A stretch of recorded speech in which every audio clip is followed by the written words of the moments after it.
shoulders. Hey everyone, welcome to the last panel of the day. New technology that you should use in your festivals and your lives. We are going to run a quick video by Axiom Print, one of the big sponsors for today. So get ready for the video, and then Eddie, here you go.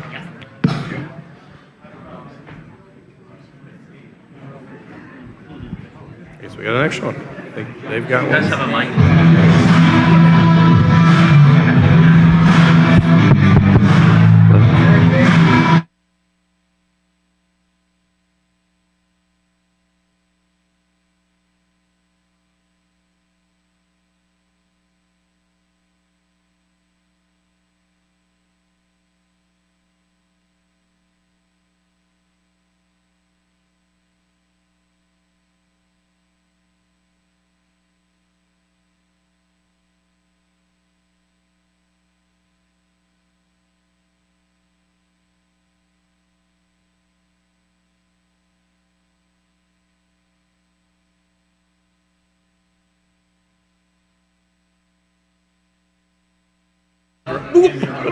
All right.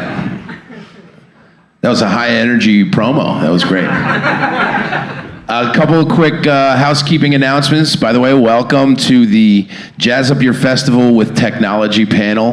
But real quick before we get into that, I want to mention that there is a FestForums auction with some really cool experiences on there. Meet and greet with Marty Callner, meet and greets with Oscar-winning directors, tickets to sports games, all that stuff. It's on the app. It is going to be messaged to you via email as well, so check that out. Also, we have the after party tonight at Loto Studios, which is a really, really cool place. You guys don't want to miss that. That's really cool. So we are here with 5 extremely knowledgeable people about one of the most vast topics in festival planning, producing, marketing, and that is technology. And it's extremely broad, and for that reason, we are foregoing a FestForums rule, which is usually people on stage aren't going to talk about their companies. In this case, I think it is very important that you hear about exactly what these people do, because the explanations and applications of what they do is the best way to understand it. Now, technology is broad. And today we're going to talk about the 3 big parts of how it incorporates into a festival. But first, before we start, we want to take a quick poll and understand who's in the room here. So if you could please participate in this little audience poll, because I think it'll help you understand it. It'll help our panelists gear what they say toward the people in this room. So even if you're shy, if you could participate here. And just let us know that how many people in this room right now are operating or managing festivals of any size?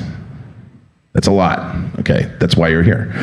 And of all of you in the room, how many people are actively extracting data for analysis purposes and have familiarity with that? Okay, it's a good number. Okay, so without further ado, I want to introduce you to these panelists. They're going to introduce themselves, and then we're going to get into some of the applications and understandings of technology, right? So we'll start with the gentleman to my left. Why don't you introduce yourself, Ben? Absolutely. Good evening, everybody. I first just want to say thank you for having me on here. This is, as a digital technologist, I'm kind of new into this creative festival forum. But I came into this by working for a company called Cinchio Solutions. I lead the company, but we were born out of the SSA Group. The SSA Group is a family-run business of 50 years that does food and beverage, retail, and admissions operations for over 100 cultural attractions in the United States. So if you've been to the Monterey Bay Aquarium, if you've been to Pearl Harbor, if you've been to Cincinnati Zoo, the National Cathedral. And so I came in to help efficiencies in operations. And if there's one thing I respect about everybody that raised their hands that says you're operating, is the fact that when it gets into the shit, you all know how to get it done and make sure that you deliver whatever that thing is for that day, whether it's music or whether it's at a cultural attraction. Digital can't get in the way. So I come at this tonight as how do you bring and understand the value of that guest experience interaction all the way back to your operators. It may have made a ton of experience and impact to the guest, but if it didn't work for the operator, most likely you're gonna have a mutiny at some point and they're just gonna stop supporting it because it's getting in the way. So that's how I look at this. Cool, awesome, thanks Ben. So my name is Greg Neverka. I work for Live Nation Entertainment.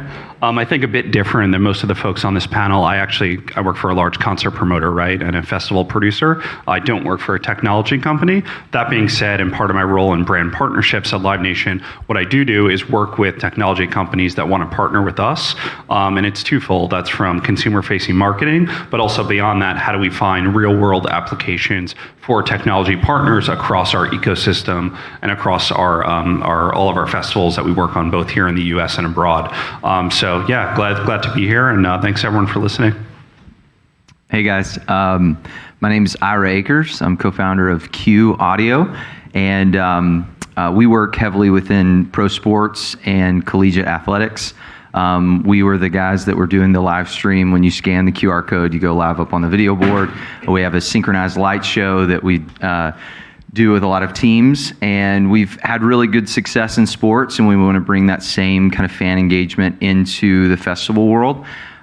We also own a company called Oompa, which built the app for FestForums and has built apps for festivals for 14 years now. So very excited to be a part of this, and Mel.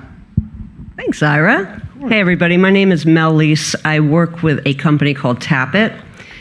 And basically, we're a fan engagement platform. What we do is we want to give you all sorts of information about who's at your festival, who's at your venues, who's at your events, what they like, what they do first, next, and last, and give you powerful tools to really elevate their experience and to customize it so that it means something to them. It's not just blanket. And we do all of that through a variety of cashless technologies. So we can offer a range of solutions. My personal favorite is the digital, the mobile, which is the Fest Pay in your FestForums app that was created by Oompa. And just as an example of something we can do, it's just to give you an idea. And so it's all about the fan. That's what we do. Love it. Hey everybody. I'm close to, there we go. And we're in the slot right before cocktail hour. So thank you for joining us. My name's Shaun Verreault. I am from Vancouver, BC, hence the Canadian tuxedo that I'm wearing. For the past 30 years, I've been the lead singer, guitar player, and lap steel player in a band called Wide Mouth Mason. We've toured with the Stones and AC/DC and ZZ Top and played festivals around the world. So I'm happy to represent the artist side of what we do. I also work with a tech company from Vancouver called Tradable Bits, who helps people to know and grow their audience in ways that I'm sure we'll get into. Great, thank you. This is what we're dealing with, some experts here, and I think this really all boils down to the one word that many of you seem to be very familiar with, and I think this is the core of the application of technology in festivals, and that is data. And it's a buzzword. It's a buzzword that we hear people say. I believe it's a word that people don't fully understand, because you can collect data, and if you don't know what to do with it, it's meaningless. And so we want to define the term data as it applies to how to operate, how to market, and how to manage operations of a festival. And so, again, going down the line, I think I would like to have everybody sort of define the term data as it applies to what you're doing, and maybe a brief description on what you're doing with that data, and very importantly, how you're extracting the data and what you're doing with it. And we can put some definition to the term data before we move into some other stuff. Ben? Well, it's going to be that way all night, eh? Yeah, he goes first. I'll mix it up next time. That's great. No, I think, again, from the operator point of view with data, so when you look at 100 cultural attraction locations, we touch somewhere around 100 to 120 million people annually across those. The first thing you have to do is be diligent and responsible with that data. So we strip out as much personal identifying of information around that data. But you really want to start to build some sort of aspect of personalization. Cultural attractions, and we're talking zoos, museums, and aquariums in our country. They're some of the most iconic places that you go growing up, or you take your children, or even after. And they're competing with so much now from, roving Van Gogh experiences, and you want to get them in and give them a reason to come back. And so the reason that people go to the zoos and museums is education. And so we're really trying to create concepts around how do we stay engaged with you? How do we learn what you like? And how do we take that and give you like personal experiences outside, while also giving the operation the ability to understand if you're coming and you can pre-plan what you want, then they can make sure from a food and beverage point of view, from a retail, that they've got the right amount of food for a day that could be a surge. They have it already, and they're not guessing based off of previous years or on that day. They actually start to create patterns of people that are coming frequently, and you can then start to use that clustering to kind of do the planning from a retail and food and beverage point of view. Yeah, one big thing here with Ben is that he represents a portion of the applications of technology that I think is underutilized or not talked about enough, and that's the operations. We all know that data can be really helpful when planning and marketing a festival, but there's the side of all the vendors within, and that's a huge data point, and a point that extracts a lot of that data. And as Ben mentioned before, sorry to quote you, but you can give the best user experience in the world, but the real question is, how much did it cost? Right? So the operations side, I think Ben will be able to speak to a lot of things this evening about how the data can help you save money from an operations standpoint. We all know it can help with marketing, right? Greg, what about data? What can you tell us? So I think my perspective on this is going to be a bit different, and I'm thinking about it in the sense of when I'm a partner or a brand partner specifically, and I'm looking at a festival, specifically a music festival. I think what's really critical is when we're talking to our partners is understanding what type of data we can provide as a festival that's going to help drive their business. And there's two points of rationale behind that. One is that we don't want to provide wasted data and potentially break security protocol by providing data that is unwarranted, or B is not beneficial to our partner. So we really want to understand what the partner is looking for, why they're partnering with a festival, and is that data that we're going to provide in part of the ticketing buying process, or is it somewhere else in the fan journey where we're talking about data on site, meaning how many people do we think are looking for a certain type of F&B on site? What does traffic flow look like on site? And all of these different points of contact that we as the festival promoter have with our audience, understanding how and which pieces of that are beneficial to the partner that we're working with, and then ultimately work with a technology partner to best deliver that back to our partner. Yeah, and one thing I want to see if you can include, and Greg, for you, and thereon, is can you give an example of a data point that is meaningful to you in your position on down the line? I think that actualizing, saying to things like data extraction, what's an example of a data point that is something that you deal with in doing that? Yeah, for sure. One of the things that's most important to the attendees of our festivals is access. And that could be access to a number of different things on site. It could be access to a certain VIP lounge. It could be access to a certain bar. It could be access to a certain piece of merchandise that's only available for a select set of hours to certain people during certain points of day. So if we're able to provide insights into who on site is specifically looking for that type of access, that's something that's extremely helpful to partners that may have a loyalty program that they're looking to promote. Now all of a sudden we can align their brand with people that we know are already interested in special access and potentially joining a loyalty program. That's big. Cool. Ira. So an example of data is a funny word for us because we really look at the fan experience first. We say if we can give the fan an experience that they wouldn't have gotten otherwise, then we can ask for data on the other side of that. And what I mean by that is, for example, if you're at a festival or at a sporting event and you get up on the video board, I would bet we'd be able to capture some data from you because you just had an experience that you wouldn't have otherwise had. So something we do with the Detroit Red Wings is we have a trivia game, and everyone that plays at the end of the game, it asks, it actually, we give a donut away, a Tim Hortons donut. And we're capturing about 1,000 cell phone numbers every night. And it's because we're giving away a donut, and a donut is worth your cell phone number, apparently.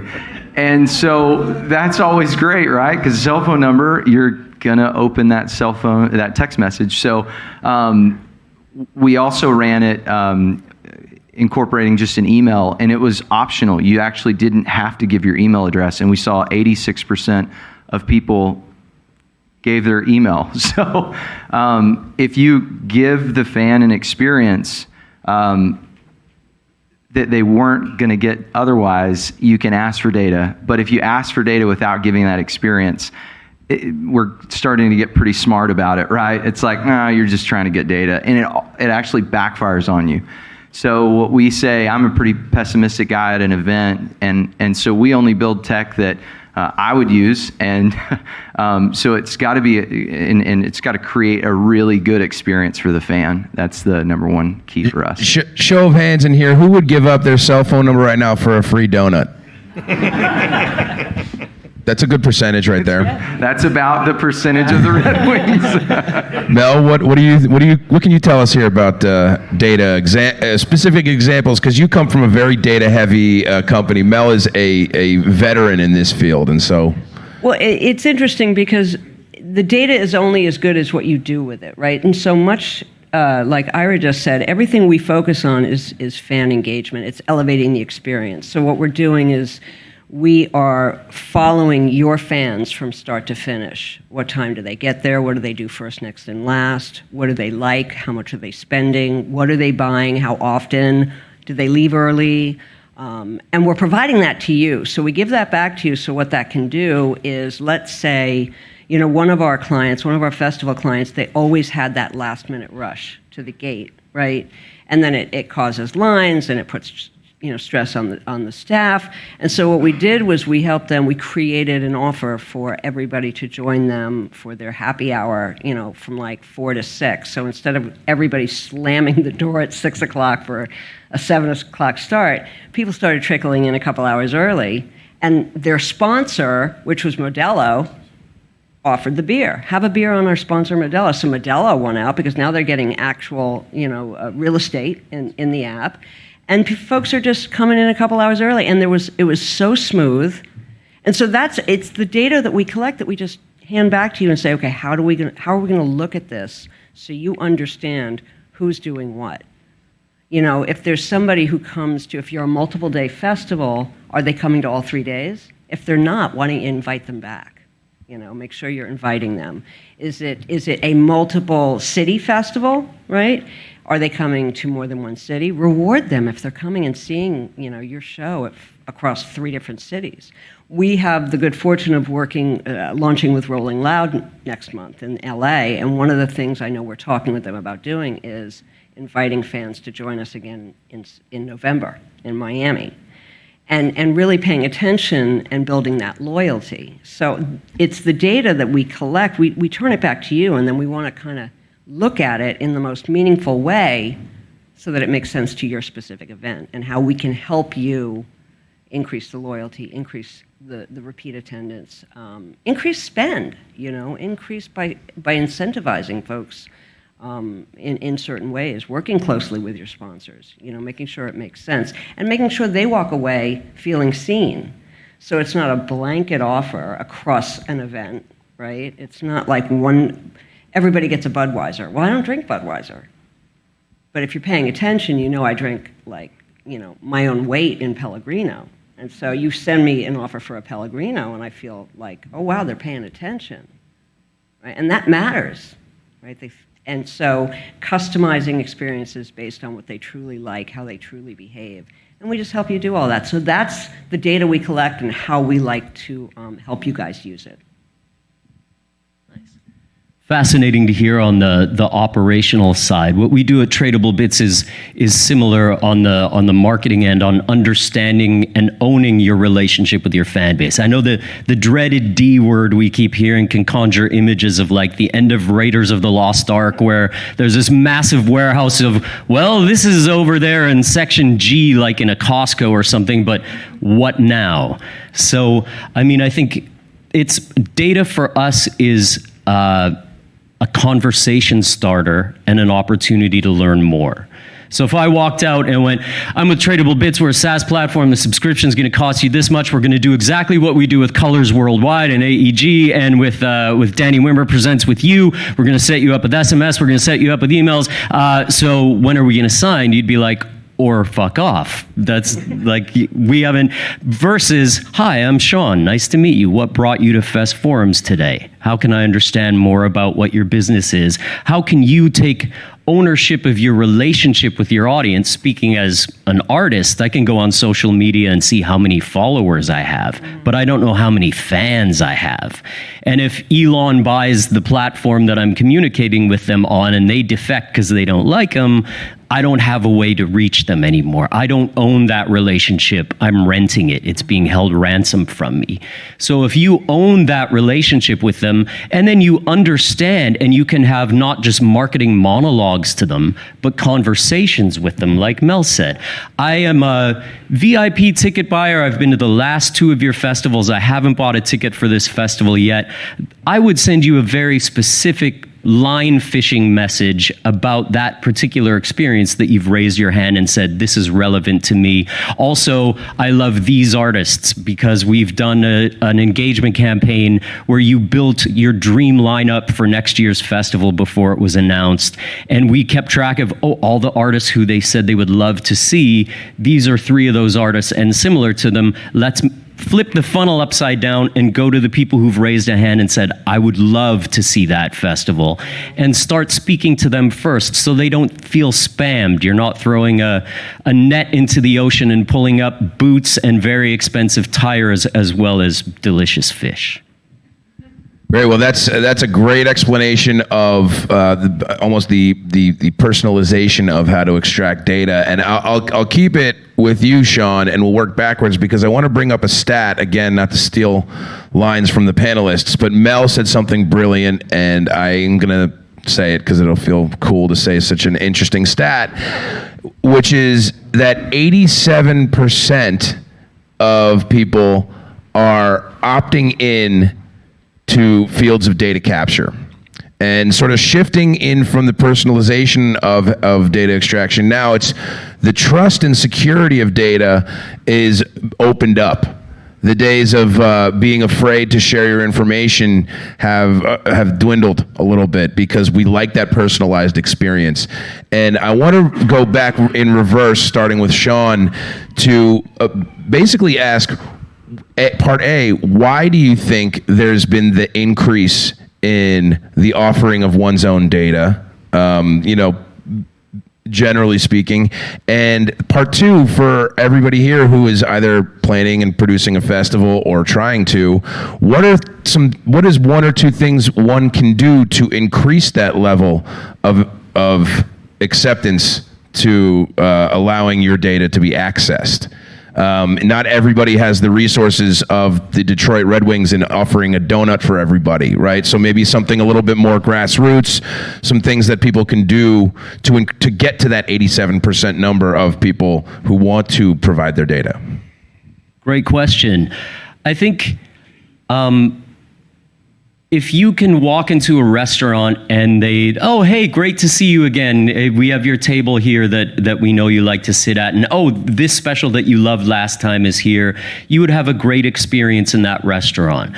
And I think there was, for a long time, pre-iOS 14, pre all the Cambridge Analytica stuff, there was a feeling that because it was true, you were being spied on and your data was being scraped from other places or shared by other people or sold by other people to take advantage of the things that, Orwell thought Big Brother was watching us. He never anticipated that we were going to tell Big Brother everything and show him pictures of where we were and what we were eating and what we liked. So I think the dividing line where it's become something people have become comfortable with is if it's consent first and zero-party data. So first-party data is like the phone book, to date myself, is a way to contact maybe here's my first name, last name, email, and maybe my phone number. Zero-party data is these are my preferences. These are the artists I would like to see. This is the kind of experience or the ticket purchasing history that I have, the merch purchasing history that I have.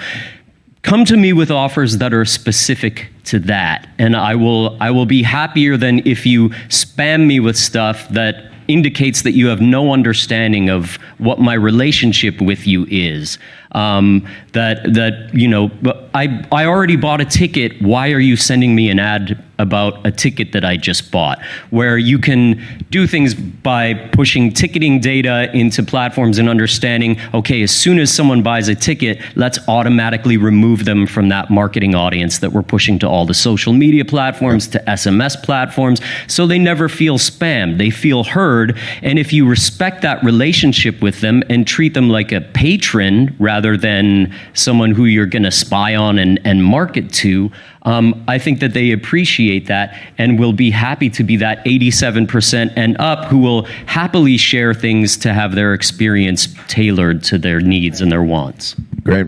And Mel, too, I really would like to have you share a couple of specific ways maybe that people can increase that engagement, because that's a powerful stat, and I'd love to just share that knowledge that you have on that.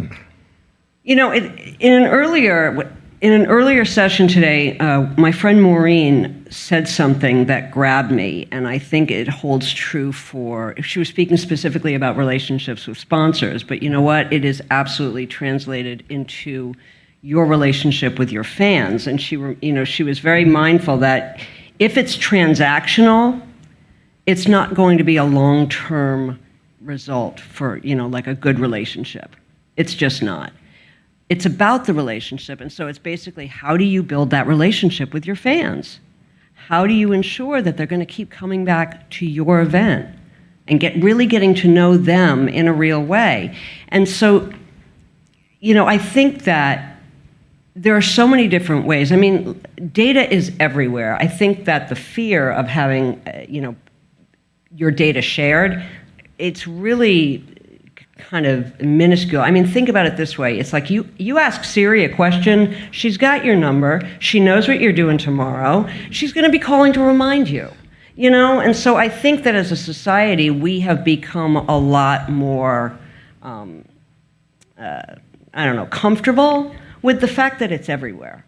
And so knowing that piece, if I'm working with somebody or if I'm going to a show or I'm going to an event that is going to take what's already out there and create an experience for me that makes me feel seen and heard, and that it's going to just up a notch or 2 or 7, it makes all the difference. And it doesn't have to be huge. So like giving away a donut, if that doesn't make sense for your event, let's look at your event and let's look at your audience and figure out what's going to make sense. Meet them where they are, right? There's so many different ways to do that. And so it's super important to be true to your brand and really, how do you want to meet your how do you want to meet your fans? How do you want to, kind of show them you appreciate that they're there and they keep coming back and give them that elevated experience, Yeah. So. So I like to think of, we work with so many different universities. We had a university give away a year's worth of meat. I don't know. It was just one of their rewards. So they had a killer campaign and got a ton of emails because you want a year's worth of meat. Yesterday we talked a lot about being vegan, so it's not really the right crowd. But I think of like rewards, access. If you're making my life more convenient, I will likely give more data. especially at an event like what we're putting on here. It's amazing to me how much energy it takes to get to a festival and to go through the festival, right? And so if you can lessen the load, your phone is meant to make things more convenient. And the moment it becomes not convenient, it's excruciating, right? I got in a doom loop earlier. I was trying to create this new commissions plan with my sales guys, and it wouldn't create the account for me, and it just kept sending me in this doom loop, and I was so mad. That is the reverse of what it's supposed to happen, right? And so it's amazing how convenient it can be, and then how awful it can be too. And so I think I'll give up more data if it means that I'm going to have access, quick access. I don't have to carry more things with me. It's simple. I can't wait for my driver's license to be on my phone, right? That's going to be, so I'll give up my driver's license.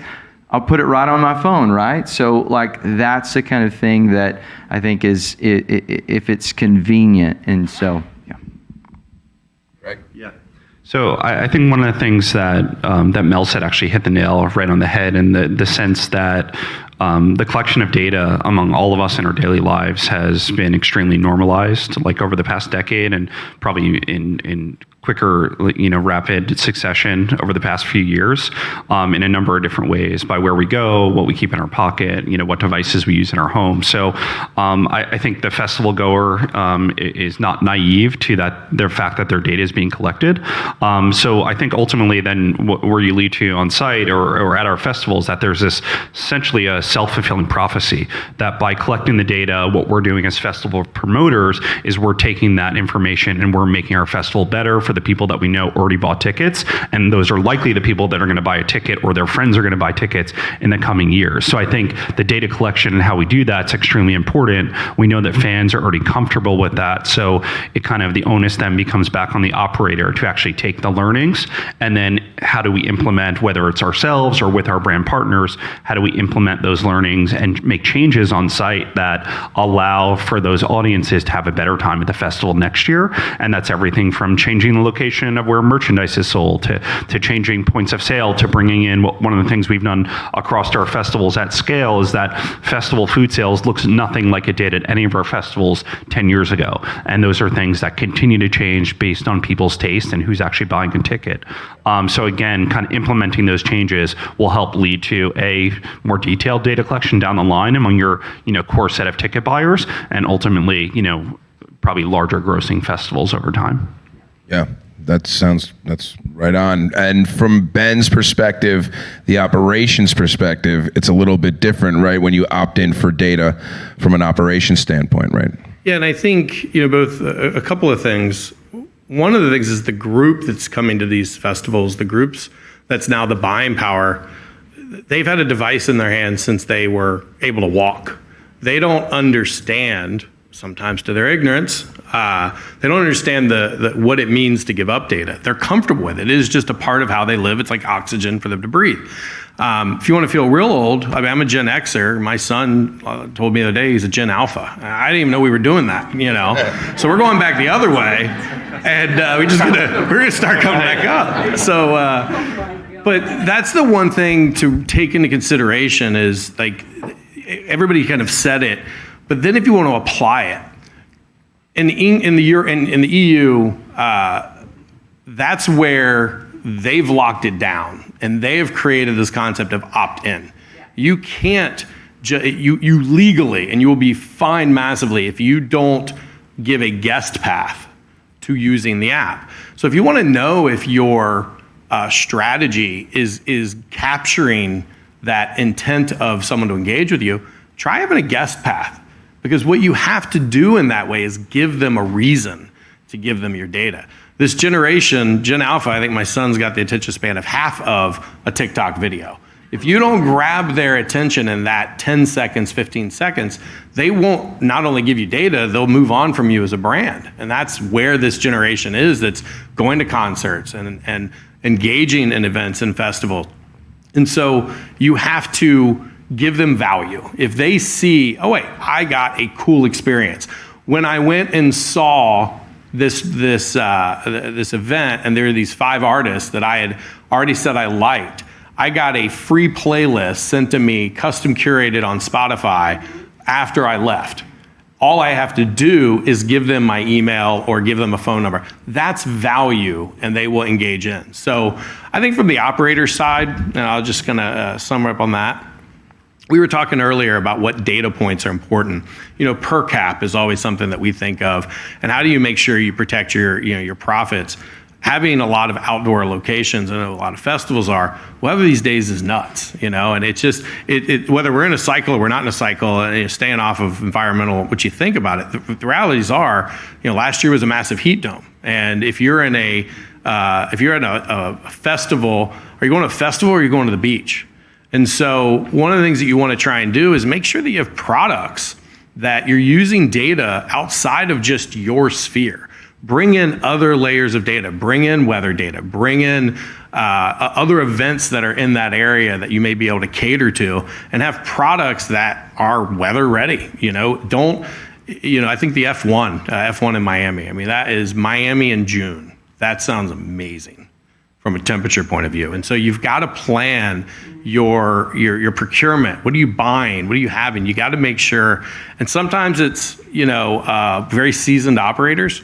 We took a major hit in our business after COVID of people that needed to go find new jobs, they found new careers, and now you've lost that, just that intelligence of just know it, an operator that's been doing it for 20 years.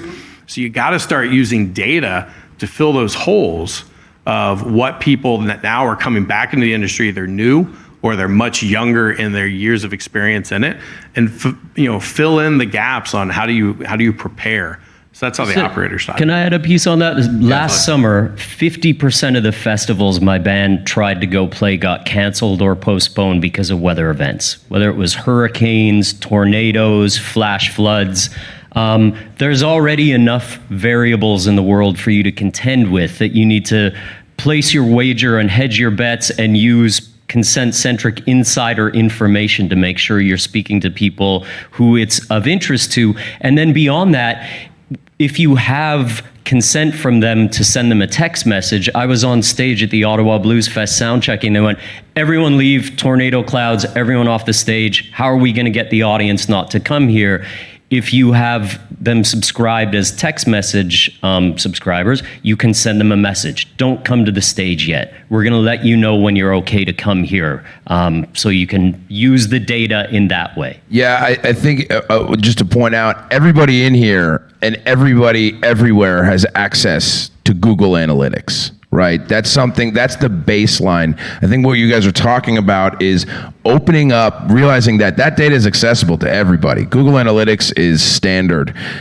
Going above and beyond that and into things like weather, right, and into different, again, surrounding events. Were you going to add something, Ben? Yeah, I was going to drill in that safety aspect again. If people are engaging with your brand through an app or whatever it may be, you instantly have the ability to bring that into your back end and your platform. So we offer the capability of having a real-time live map that it offers a couple of different options. It's great for segmentation, so you can say, all right, we've got VIP ticket holders, we're gonna have a special surprise engagement with them with this artist, and you can just go in and highlight and know, here are the 15 people that happen to be over in this section because it's raining, so we wanna keep these people happy.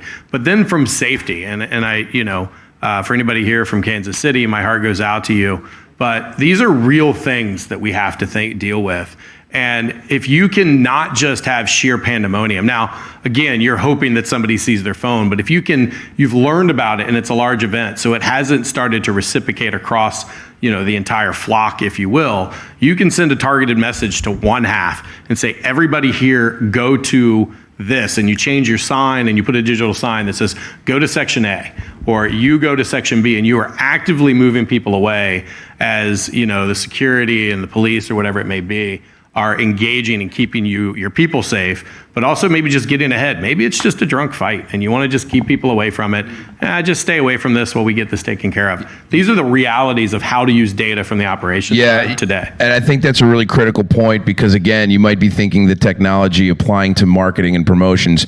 That is a really critical point, is that it does apply to safety, right? And from the operation standpoint, that's a big takeaway here. We could do a whole thing on data. We could probably have a whole festival about data, right? I want to shift gears a little bit into slightly more techy conversation that's away from data. And I actually have a specific question for Greg because it's a unique, you're almost inversely different from the other panelists here where you're working with the brand partnerships.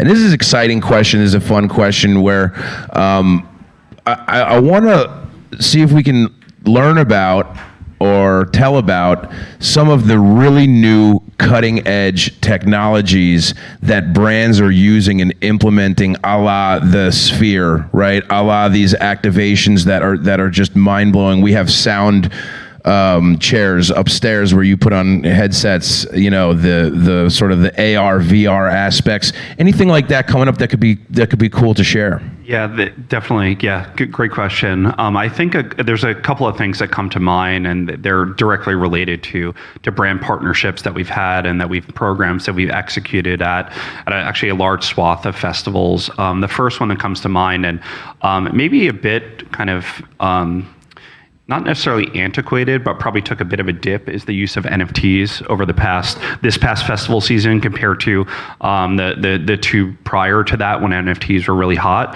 That being said, while they maybe kind of took a dip in public sentiment and also in value, from a utility standpoint, NFTs we find with partners actually do provide great value on site. And it's because we know who's holding an NFT.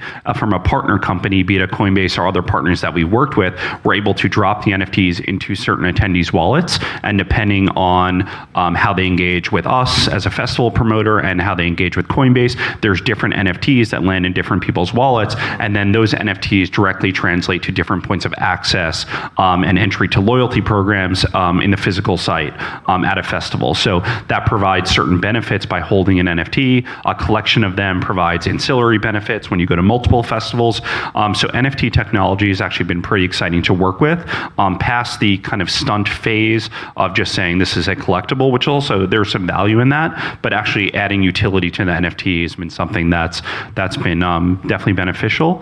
The other one I'd say from a technology standpoint is leveraging different social platforms in new and unique ways. One of them being Discord, and leveraging Discord through a partnership with Discord around Lollapalooza to engage fans in the lead up to a festival, to learn a bit more about who those fans were that were coming to the festival, but also engage with Discord in the lead up. And through that Discord channel, what we were able to do is actually run promotions and learn about those audiences and actually adjust some of the ways that we actually built the festival site and the program that we offered around Discord activations on site.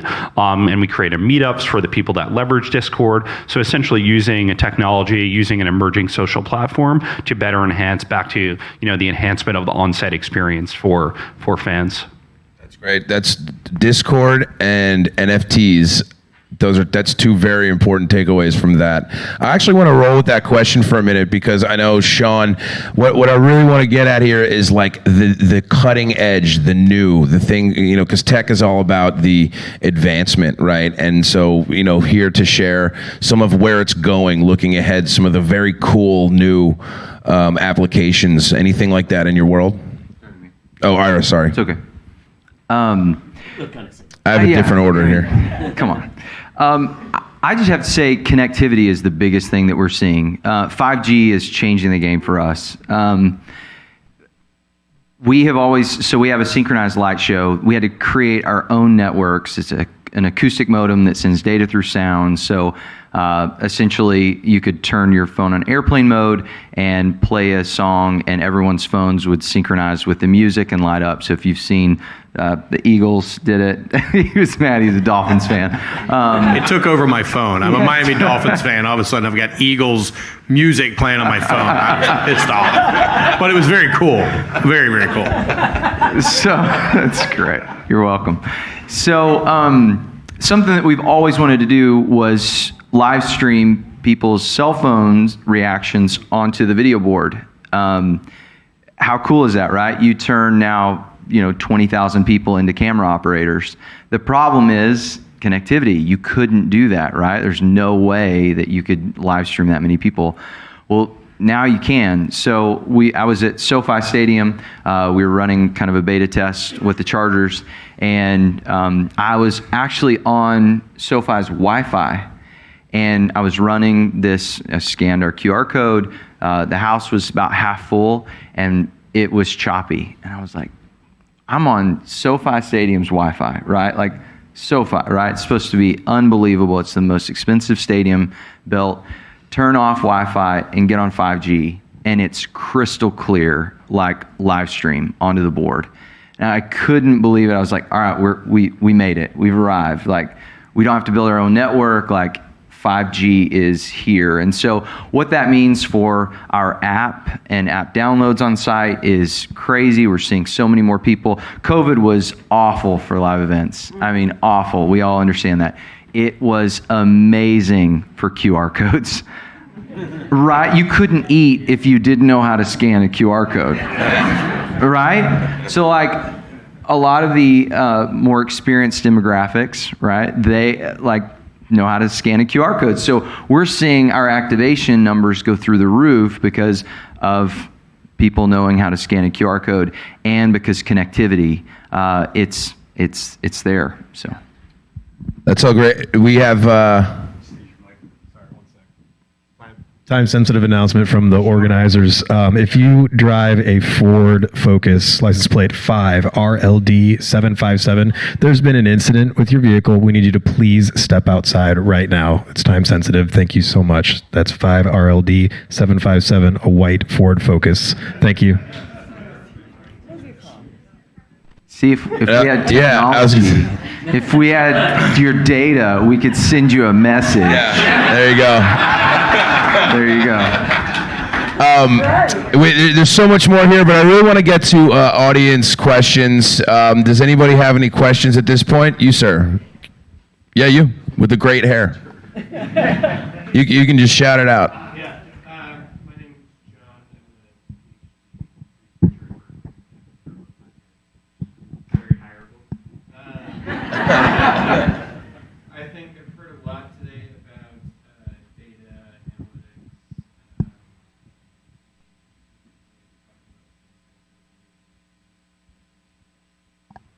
I've yet to hear a lot or anything so far about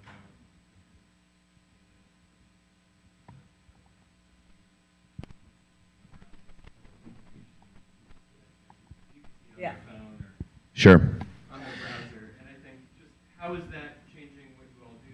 How are you using it? Yeah, thank you very much for that. And by the way, hire this guy, somebody, please. But it was the last portion of this, and we're running out of time, and I wanted to get to audience, but you hit it. You can't have a tech panel without talking about AI. And if we could run through the line here and just give your guys' perspective on AI and the application of that type of technology. Yeah, I think, from how we're looking at AI, first off, just administration. I use ChatGPT to write every job description that we post.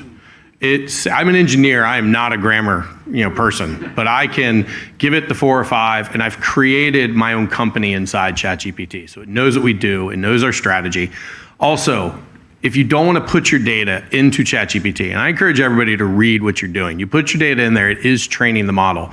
They now offer the ability for teams. You pay $20 a month, they will not train on your data. So if you've got sensitive company data, you now can use these large language models to give you insights without giving up your data.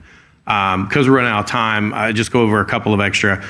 we're using it to create, when we were doing the branding of our company, one of our designers wanted to use ChatGPT to kind of come up with an idea for the brand. So we wanted to see what that could do. We described our Western heritage, come from Denver, Colorado, a little bit about cinching together different hospitality solutions. And ultimately, the design that came back from ChatGPT was heavily influential in our final branding. We didn't use it like pixel by pixel, but even if you're needing some of that creative element to kind of give you some inspiration, that's an area that we're using it. So administration, don't ever write a job description again. Just let ChatGPT do it. There's billions of them out there. Save yourself some time. And then look at it from creative side. That's good advice. Greg? Yeah, cool. Much like Ben said, I think for myself, and I know our team, we leverage ChatGPT a lot on an individual level, and that's both for things like administration pieces, but also developing white papers for the companies and the partners that we work with. And I think there's a lot of learnings in that help us make our kind of process a bit more efficient. That being said, I work for a very large company, right? And Ticketmaster is a very large organization. I can't speak specifically to what we're doing as far as AI goes. But what I can say is that it's something that it looks like to be the future of a lot of what we do in our business. It's going to become significantly important, and there's a lot of people working to figure out what that looks like. And I think that's across a lot of large organizations people are moving kind of fast and furious to figure out what that is. So it's what that tells me, kind of my position is that it's very important to our business. True. Ira? We use it like a lot internally. We tried to use it client-facing to create, like, it sounds silly, but trivia questions, but it started making up questions that weren't true. So that didn't help us. And so I think that was 3.5. I bet 4 is different. But we use it a ton internally, code check and creative, newsletters, emails. Really, for me, it's just a sounding board. I love asking it before I make any announcements or anything like that, company-wide, like, how does this sound? So just a sounding board for me. Great. Mel?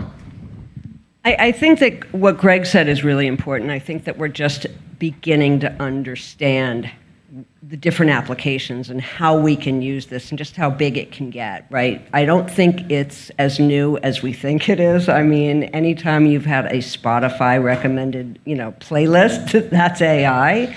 Asking Siri, for the weather for next week in New Orleans, that's going to be AI. So we've had bits and pieces of it. I think that because it's becoming more talked about, more available, more familiar, it kind of, now we're beginning to see we've only scratched the surface, and I think there's a lot to figure out. I think for right now, today, much like I've already heard, using it for how to be really, change up your messaging, how to be engaging, how to leverage your marketing, looking at fan profiles. Those are the kind of things that we can do today, and they're not hard. But as far as like a deep dive into AI, God knows what's coming down the pike. Like, I would like to see some things first before I commit, Yep. I just think that we've seen just a little bit, but don't fear. It's been around for a while now. We just haven't called it that thing, That's true. And the other thing I do want to say, just to level set, I think it's important. I don't know where everybody is on their digital journey. You might be further down the road than the person next to you or the person behind you, and that's okay. It's like, I think that it's important that you think about the tech for your event, your festival, your venue. Have it meet you where you are. And like I was saying to Greg earlier, it's like, what's your vision for your event? What's your vision? What's your brand? Where do your values sit? And make sure the tech drives your vision. Make sure your vision is driving the tech you choose. Don't let tech drive your vision or change your vision, right? It's supposed to help. Remember that quote. Say it one more time.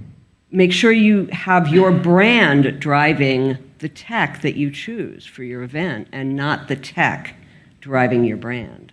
Thank you. Because it's about the fan experience that you want to protect and elevate.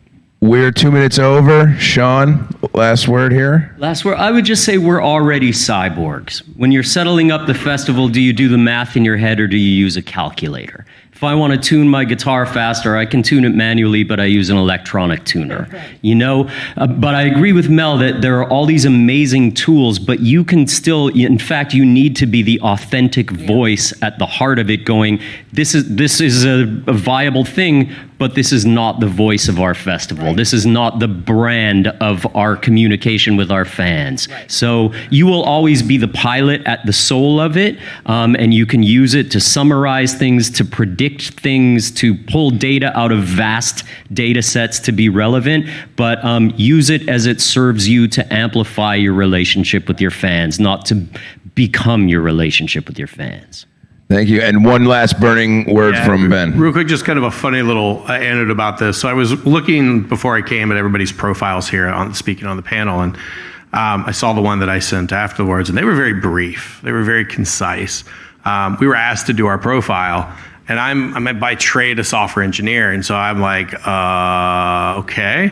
So I started to type. Again, grammar's not my deal. So I went into ChatGPT. I dropped my LinkedIn profile. I said, I'm speaking at FestForums. It's focusing around 200 or so of the top operators and producers of festivals. Look at my background and experience and give me a profile. If you go into the app, ChatGPT wrote 98% of that. I went in, and it was all true. I had to make sure of that. All of those things are true. But I went in and I read it, and I just had to adjust some of the language and lingo and things that I would never say, like, that's not my writing. But again, I'm an engineer. I was like, oh my gosh, and there we go. I had my profile, so. There you have it.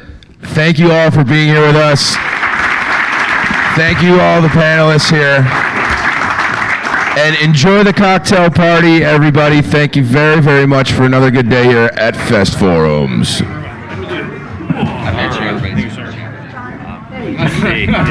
attack my boy. Don't attack my boy.